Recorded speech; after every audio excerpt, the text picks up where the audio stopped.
And family was good. Don't skip. Don't scroll. Listen. How y'all doing? Y'all okay?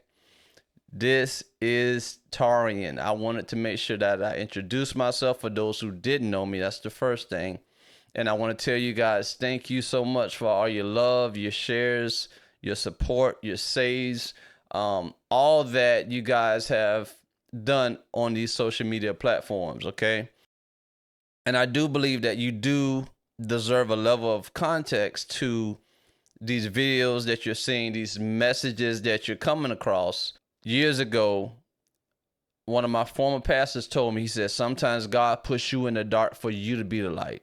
Bishop Eric Lightsey, that's who said that. He said, sometimes God puts you in the dark for you to be the light. It revolutionized my life, y'all. It changed everything. It became my mandate. It became my mantra. It became my calling. And I realized that God was putting me in dark places so that my light can shine. Hear me, light only has significance in darkness. I have the gift of encouragement. That's one of the gifts that God has graced me with. There's some others there, but I know that God has given me the gift of encouragement. What is the opposite of encouraged? Discouraged, right?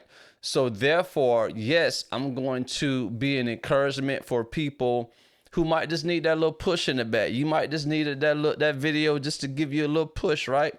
And I'm going to be encouraging people who are in the depths of discouragement. What's powerful about this mantle and this calling for me is, for one, I'm anointed for it. Y'all got to hear me. I'm anointed for it.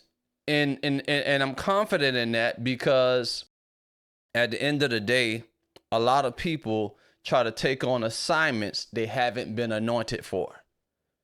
Do not try to take on an assignment that you have not been anointed for. Why is that? That's a great question. Because you don't have power or authority to get results. This is when I really felt pushed in this area, was when I was leading a lot of people to Christ. I'm bringing them to the feet of Jesus.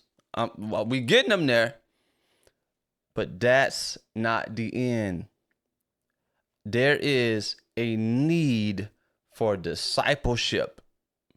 There is a need for community, for people to walk with you, to people to encourage you, to guide you, to assist you along in this journey. And that's when I really kind of really pushed myself into actually just sitting down with people and having conversations. No cameras, no podcasts, but conversations. Hard conversations. Conversations about things that need to be discussed. Because one thing about it, I don't want you to be so discouraged to the point where you turn away from God because of what? A misunderstanding of what you may believe or what you've been taught. I know what God has called me to do. And hear me, you got to hear this part. I have made countless amounts of mistakes, and I'll continue to make mistakes. I am not perfect by no stretch of the imagination. I promise you, I ain't got it figured out. I got some pain, I got some trauma, I got hurt, and I got things that I go to therapy about.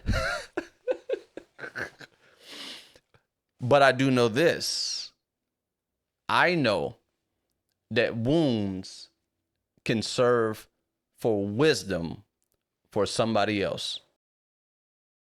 So just because I'm wounded doesn't mean I didn't gain wisdom from those wounds that can be of service to someone else. So I want you guys to know that that is the context behind everything I do, helping as many people as I can, using my resources, my gifts, which are speaking, which are music, fashion, art. All of these things are my gifts that I want to serve the world in the marketplace. not just the church. I said it. The Bible doesn't say we are the light of the church.